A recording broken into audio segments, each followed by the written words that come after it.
and it's just the worst experience in my life having to deal with that,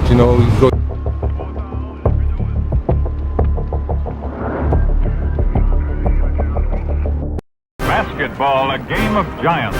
When he had to, he knew all the tricks.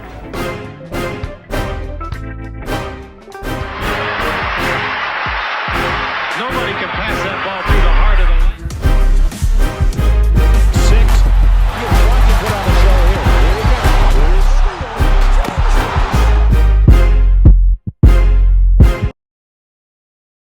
Date was January 30th, 1983, and the Lakers are on the road in Boston, losing to the rival Celtics 110-95. Kareem Abdul-Jabbar in that game, he battles it out with Celtics great Robert Parrish, finishing the night with 27 points, while Parrish ended his campaign that evening with an astounding box office stat line of 24 points, 18 rebounds, 4 assists, 3 steals, and I believe 3 blocks. Straight box office performance by the Chief. But the battle Kareem faced shortly after the game, to me, was just much more dominating and devastating. Shortly after the game, Jabbar learned that his 7,000 square foot Bel Air mansion had been destroyed in some type of electrical fire.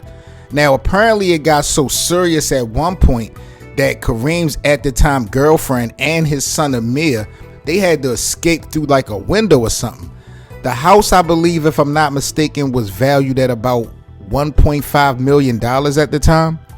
Now, the story goes also, what devastated Kareem the most was what was actually lost in the blaze.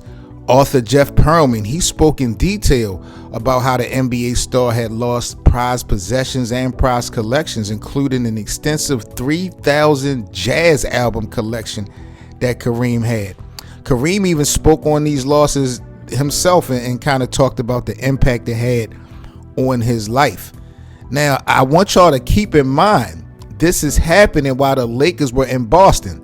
So the team is literally on a road trip. And the only thing materialistically wise that Kareem owns at this point is basically packed with him on this road trip. I mean, can you imagine that? Just so sad, bro.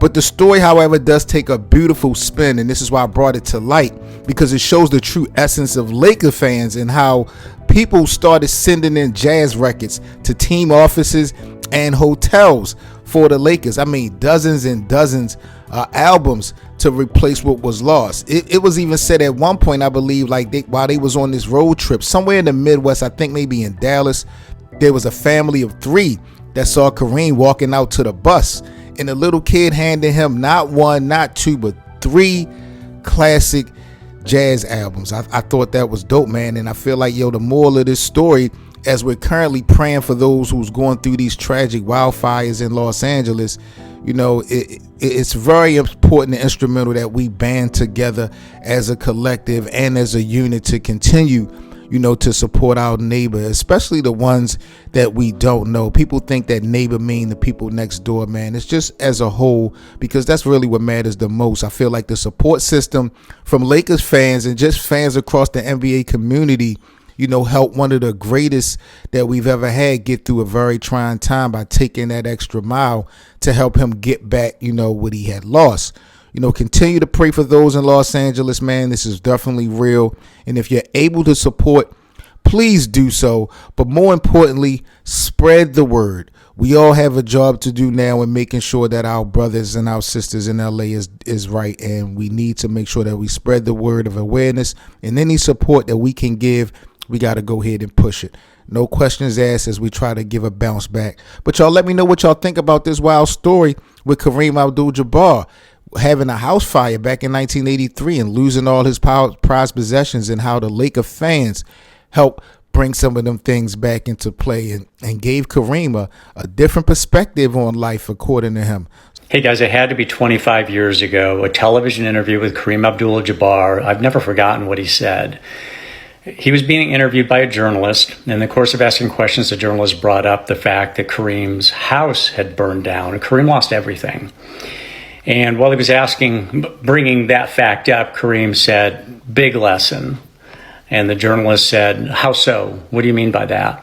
And he said, well, we all own things, and some of them are modest, some of them are expensive, but in the end, they're just objects, and they really say nothing about who we are as people or what we are at our core. And that statement was just so powerful to me. 25 years later, I still think about it. I mean, it came up again, I think probably because of the hurricane that's just pounded Florida and seeing all these people have been wiped out. Words and experiences can be really powerful things, and hopefully what Kareem Jabbar went through. And I realize Kareem Jabbar had and has greater means than most of us, and he was able to replace what he lost, and to some extent he lost a huge jazz collection, and I'm sure he couldn't completely, probably a lot of first edition albums, he couldn't completely replace those, but nonetheless much greater capacity to make himself materially whole again. But his whole point is, it has nothing to do with materiality. It has to do with who are you as a human being, as a person. So I hope those words can be embraced at a really challenging time like this for people here in the United States, and really you look at what's happening all over the world in terms of places like Yemen and Ukraine and so on. Let's go back to that core. Let's stick with really who we are, and it's not what we own, and it's not what we're going to own, and it's not what we achieved. Hey guys, it had to be 25 years ago, a television interview with Kareem Abdul-Jabbar. I've never forgotten what he said. He was being interviewed by a journalist. In the course of asking questions, the journalist brought up the fact that Kareem's house had burned down. Kareem lost everything. And while he was bringing that fact up, Kareem said, "Big lesson." And the journalist said, "How so? What do you mean by that?" And he said, well, we all own things, and some of them are modest, some of them are expensive, but in the end, they're just objects, and they really say nothing about who we are as people or what we are at our core. And that statement was just so powerful to me. 25 years later, I still think about it. I mean, it came up again, I think probably because of the hurricane that's just pounded Florida, and seeing all these people have been wiped out. Words and experiences can be really powerful things, and hopefully what Kareem Jabbar went through. So I thought that was a dope story, especially going through these times. Like, comment, and subscribe, Lakers Land. I'm Seven Mitchell. I'll catch you guys on the next video. Happy New Year. It's been a rough one, but continue to pray for those in Los Angeles. Like, comment, and subscribe, Lakers Land, and I'm out. Peace.